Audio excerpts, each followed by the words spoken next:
It's not just classroom students who benefit from Tony Buzan's mind-mapping techniques.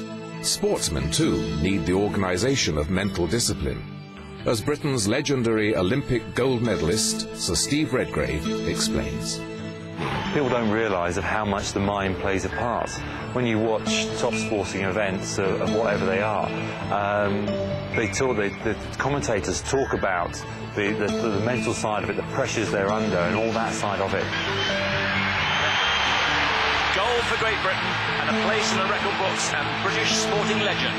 You stand on a start of an Olympic race, and it comes down to the battle of the brains of who can mentally switch on to what they've actually got to do. So how does visualization help us to memorize? The key is what Tony Buzan calls the linkage of ideas. So, we're now going to apply this to you being a film director, to a thing called a memory movie. You imagine things happening as if you were the mastermind behind it, and you make the connections. And you can do this to remember anything you want, but we're going to use it as an example, the planets of our solar system. Oh, the planets. Who has trouble remembering the planets? Who's ever had a problem remembering the order of the planets in the solar system? Please put your hands up, because I have. We're going to do a memory movie. There are 9 planets in the solar system. The names of the planets are Mercury, Venus, Earth, which is us, Mars, Jupiter, Saturn, Uranus, Neptune, and Pluto. Now, the first 4 are little planets, the next 4 are big planets, and the last one is little. But we're going to use imagination to prove to you that you're a genius. Your memories will be perfect.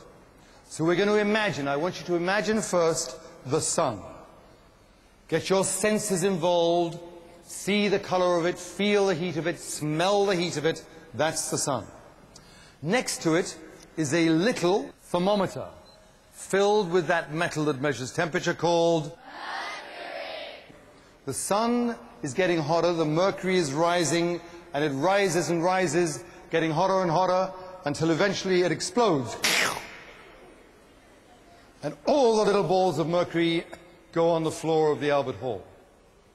Standing next to them is a beautiful goddess.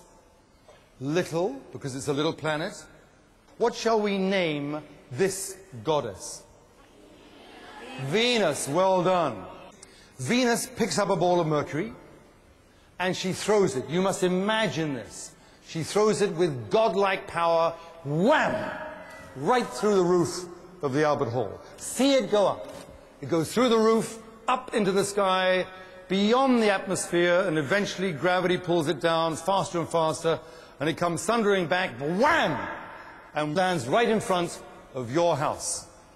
On what planet is your house? Earth. And some of the earth, because there's a boom, goes into the next door neighbor's garden. This is your imaginary next door neighbor. Your next door neighbor is a little, because it's a little planet, red-faced, because it's a red planet, warlike and angry little man. Who's the god of war?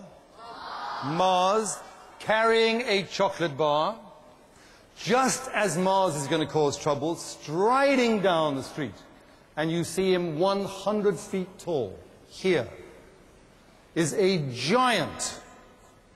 He's got a J of hair on his forehead.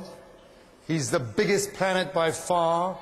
He's the king of the gods, and his name is... Perfect. Now look up at Jupiter in your fantastic imagination, and on his chest, big white t-shirt, are 3 big letters, because they are the next 3 big planets.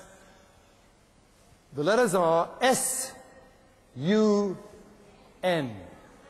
S-U-N. Now those letters stand for the first letter of the next 3 big planets.